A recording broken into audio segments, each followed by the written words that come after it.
Hello, Westford. All eyes were on the outcome of the state and national elections this week. We bring you the highlights. The school committee covered a variety of topics this week, including preliminary enrollment projections, and we bring you a feature on the Westford Academy alumnus who recently launched a business. I'm Ira Keltz, and it's time for WestfordCAT News.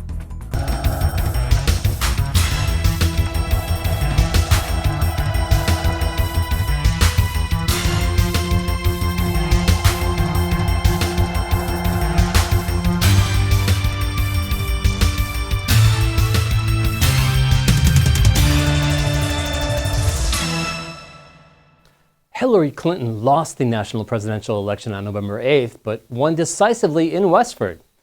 Clinton drew 7,760 votes in Westford to Trump's 4,657. But the results did not reflect the national outcome. On the national level, Trump amassed 289 electoral votes to Clinton's 218 as of November 9th, with a few electoral votes still being counted. A total of 270 votes were needed to win. A stunning 82% of the town's 17,000 registered voters cast ballots. More than 5,000 of them went to the polls between October 24th and November 1st, taking advantage of the new early voting law. In other elections, State Senator Eileen Donahue, State Rep. Jim Arcero, and Middlesex Sheriff Peter Katusian all ran unopposed and will return to their elected posts for another term. There were 4 ballot questions as well.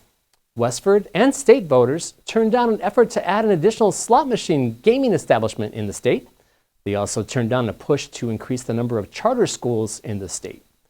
Both Westford and state voters passed an article that prohibited confinement of farm animals in tight cages. And finally, a 4th article that legalizes possession of marijuana for adults over 21 failed in Westford but passed in the state overall. News Director Joyce Polino Crane was at Precinct 5, Stony Brook School, on November 8th, asking voters their impressions of the campaign and the election. So, Paul, what were your impressions of this whole election and the campaign? Crazy and long. Those are the 2 words. So, a lot going on. Everybody emotionally involved in one way or the other. It was crazy. I think after today, it's going to be a big relief either way. So it's it's good to get it done. It's good to get it done. Everybody is waiting for November 9th. So you have election fatigue? I try to keep it in perspective. I don't think it's any different throughout history. I think the big difference now is technology. Everything is instantaneous. Anything anybody says and does, it's just plastered all over the internet immediately. So, information overload more than anything. I think this election has been very interesting in that you have a populist candidate against an establishment candidate, a career politician versus an outsider. So people are making a decision, I think not so much off the candidate themselves, but off what's behind them. Again, one person has been in politics for many, many years. So if you agree with our current direction, you have one clear choice. If you're not happy with the direction our country's moving in, you have another clear choice. So people have a pretty much black and white decision here. It's probably also caused some anger amongst friends and neighbors and because you're either on one side or the other. There's not too many people in the middle. With proposals for a number of large-scale multifamily housing developments in the works, Superintendent Bill Olson is keeping an eye on the in-migration factor that could add to the overall student population. In the November 7th meeting, he told school committee members that increasing or decreasing school staffing could be tricky. Just quickly, I've done the enrollment projections based on a most recent 7-year average of cohort survival ratios from George Murray. I've listed those cohort survival ratios. I have used a little bit higher ratio for the Robinson and Crisafulli district since that's the district that's probably in most flux right now in terms of new arrivals, particularly with apartment-based units. Now, over the next 2 years, I would say in the 18-19 budget, that's when I'm going to have to take an even closer look, because this is when some of the larger scale residential developments that I've listed in the agenda will come online or be approaching coming online. Not much of an impact for next year. But I did factor in a little bit of an increase beyond the 7-year cohort average for the Robinson and Crisafulli. George Murray has submitted his enrollment projection report. It's in the packet. There was a 37 student difference system-wide from preschool through grade 12 between George and I. I figured about 37 more students. But so we'll see. That's, in my view, fairly immaterial. But try to project the numbers as closely as possible. I'm going to be very careful this next year in terms of calculating the number of staff that either can or cannot be reduced. Because we're in one of those periods that is a little bit unsettling in terms of the numbers of new arrivals. The number of births in town has become relatively stable, between 130, 35, and 140 to 45 over the last several years, down from about 300 about 15 years ago. But it's that in-migration factor that is significant, becoming of more significance. So. Find a recording of the complete school committee meeting at WestfordCAT.org.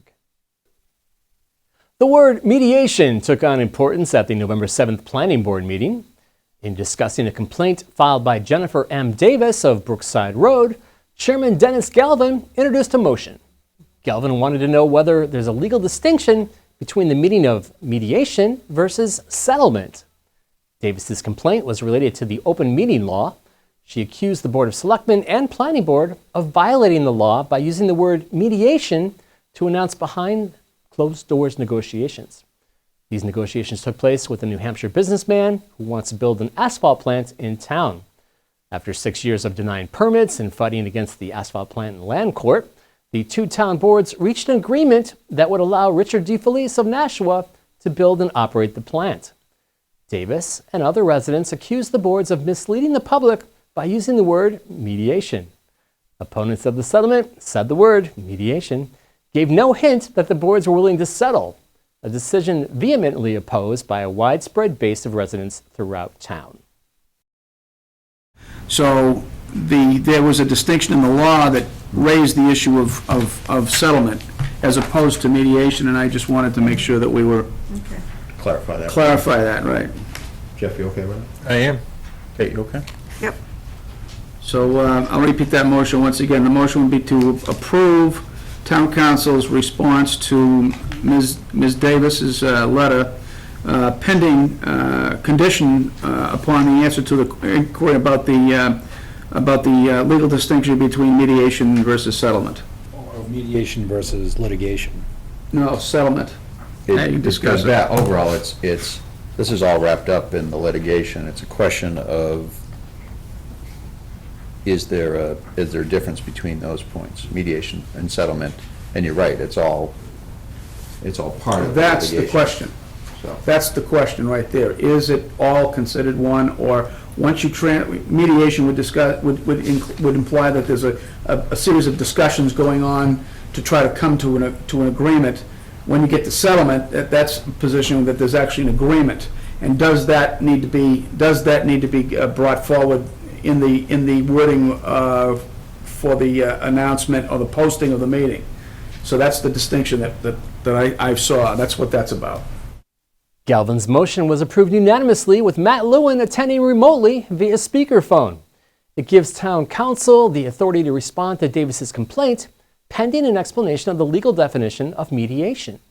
The complete Planning Board meeting can be found at WestfordCAT.org. Director of Land Use Management, Chris Kletchman, spearheaded a presentation on November 3rd on the topic of multifamily zoning along Route 110. With 3 large-scale affordable housing developments on the horizon, Kletchman asked whether the town should rezone areas near Route 110 to allow multifamily housing. She noted that the developers are within their legal rights to build under the state affordable housing law. Under that law, a community's affordable housing inventory must be at least 10% of the total housing stock, or developers have great latitude to create residential units. But I just want to be clear, we are looking at potentially seeing some multifamily projects and having those come through the Zoning Board of Appeals in the next year. And that includes 282 rental units at residences at Westford West, We have 28 units proposed right here, just outside the study area, right behind Oldie Boston Square, and 180 units proposed at 2 Robbins Road, right there, right next to the Red Hat building, in what is currently developed with an office building. So I just want to be clear, and please ask questions later if you don't understand that, but adding residential as a use that would happen in our zoning is not the same as these projects, and we might not, for example, we might not add the intensity or the density of multifamily that these projects are proposing. Kletchman said Route 110 will be a good location for affordable housing because it's a transportation route and has restaurants and stores. Find Kletchman's entire presentation at WestfordCAT.org. Westford Academy alumnus Kate Kelly stopped by the WestfordCAT studio recently to tell us about her startup company, TheVintageDetective.com. Kelly said she launched the company after being diagnosed 2 years ago with breast cancer at the age of 31. Here she is, showing news director Joyce Polino Crane a sample of the vintage clothes she sells online. So this first dress is actually not from the palette, but it's a chiffon floral that is a really beautiful floral for autumn. I feel like transitioning into autumn, I love that it has these soft pastels that we're seeing a lot in the market, but then with much warmer autumnal colors, and it's a very floaty, bohemian feeling dress from the 70s. So this piece is one that was in the palette that I got recently. It is 100% silk, oversized blouse that has a really neat print on it. They're all little fashion magazines that say Vogue and Paris and London, have fashion models on them. I see London collections, and so, but I mean the design of the blouse, but the blouse itself is from when? I'm saying it's from the 1980s, and I've also included this long chain. But this piece is just really special. It's Jean-Paul Gaultier, who's a French designer, and this piece was made in Italy. And what's really special, one of the many things that's special about it, is it's a trompe-l'oeil effect, meaning that it has the illusion of looking like a sweater, and that's actually by the way that it's beaded. This is made up of hundreds and hundreds of beads. It's full, yeah, they're little plastic sequins. So there's colored sequins and there's some seed beads. What's interesting around the trim is they alternate between sequins and seed beads to make the look of a rib trim. And these are really quality snaps as well. They're heavy and they're not like the ones that you see in today in the stores. They're Exactly. Yeah, they're very functional. The name of the company is TheVintageDetective.com, so check it out. And for everyone here at WestfordCAT, have a great day. Find the complete interview with Kate Kelly on Joyce's show, Main Street Westford, at WestfordCAT.org. And here's Rekha Sharma with this week's health tip on clarified butter, or ghee. Hello everyone, I'm Rekha Sharma, your Ayurveda practitioner, back with a new health tip for WestfordCAT News. Today I'm going to talk about ghee. Ghee is also called clarified butter. For centuries, ghee has been used in Ayurveda for various health issues, as it increases the longevity of life. The great benefit of ghee is it do not break down into free radicals while cooking, and it maintains its qualities. It can also be stored for a longer time without any refrigeration. It is a rich source of vitamin A and E. Regular consumption of ghee gives beautiful wrinkle-free skin. In Ayurveda, it is also used in eczema topically. Ghee helps to maintain the fire component of the body, that is Pitta, and helpful in correcting inflammatory conditions. It is antiviral, antioxidant, anti-inflammatory, and natural immunity booster because of butyric acid. So add 1 teaspoon of ghee in your rice, soups, curries once daily to get the benefits. If you have any allergies, please contact your healthcare provider before you consume. I'll be back with a new health tip. Bye for now.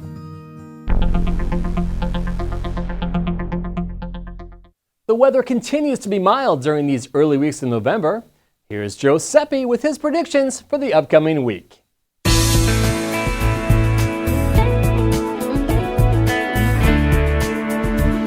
Hello, Westford. This is Joe Seppi with the weather forecast for this weekend and the week of November 14th. We have a beautiful sunny weekend coming up with some clouds and rain mid-next week. Here's your forecast. On Saturday, you have sunny skies with a high of 42 and a low of 30. On Sunday, it will be mostly sunny again. The high will be around 53 and low around 35. On Monday, it will be mostly sunny with some cloudy intervals. The high will be 57 degrees and low 35 degrees. The clouds begin to roll in on Tuesday, and we will have partly cloudy skies most of the day. The high will be 56 degrees and low 36. On Wednesday, it will be cloudy with occasional rain showers in the afternoon and evening. The high will be 56 degrees and low 42 degrees. On Thursday, it will be overcast with rain showers at times. The high will be around 52 and low around 38. On Friday, it will be cloudy with some rain showers again. The high is 50, low 34. That was your Westford weather. Have a great week, everyone. This week's adoptable pet is Penny, a curious 3-year-old stray cat. Available now at the Lowell Humane Society.